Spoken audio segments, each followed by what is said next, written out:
from a deep corner kick from Reinders. His first touch to Johnny Reinders. Manchester City's 2-0 victory over Newcastle United in the Carabao Cup semi-final first leg at St James' Park on Tuesday night looked straightforward on paper.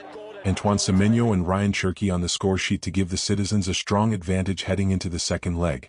But the talking point after the final whistle was not just the result.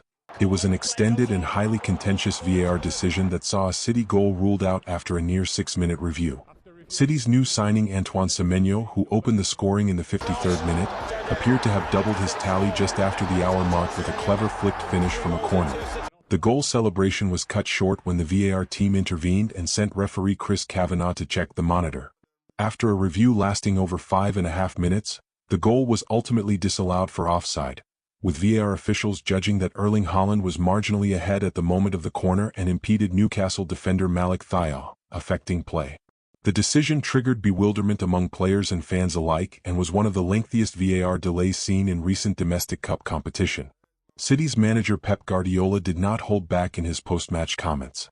While he acknowledged the call was ultimately made, he questioned the inconsistency of VAR intervention, pointing back to previous incidents in a Premier League match at the same venue where potential penalties involving his side were not reviewed in the same way. Guardiola described the decision and the prolonged review as frustrating and emblematic of wider inconsistencies in how VAR is applied across matches. City captain Bernardo Silva echoed the frustration, suggesting the goal should have stood and that players have grown accustomed to contentious VAR calls in recent visits to Newcastle.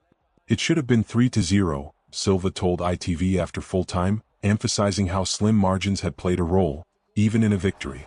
Semenyo himself was clearly vexed by the ruling, telling broadcast cameras as he left the pitch, "The second goal should have counted, by the way, just saying."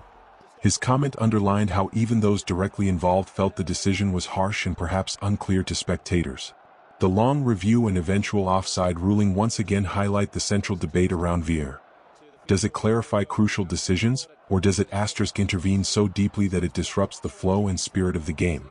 Supporters of the system argue that offside rulings must be precise, and if Haaland's position affected play, the goal cannot stand under the letter of the law. Critics, however, point to the time taken and the marginal nature of the call as evidence that VAR has become overly technical and often fails to communicate clearly to fans and players why a goal is disallowed. The 6-minute stoppage echoes similar debates across football in recent seasons, where lengthy VAR checks and subjective interpretation of interfering with play continue to polarize opinion among coaches, players and fans alike.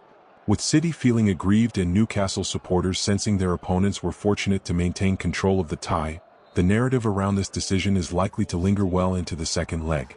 The Semenyo incident encapsulates the ongoing struggle football faces in balancing technological precision with the flow and human drama of the game. As VAR continues to evolve, the calls for clearer protocols and better communication, both on the pitch and in broadcasting, will only grow louder.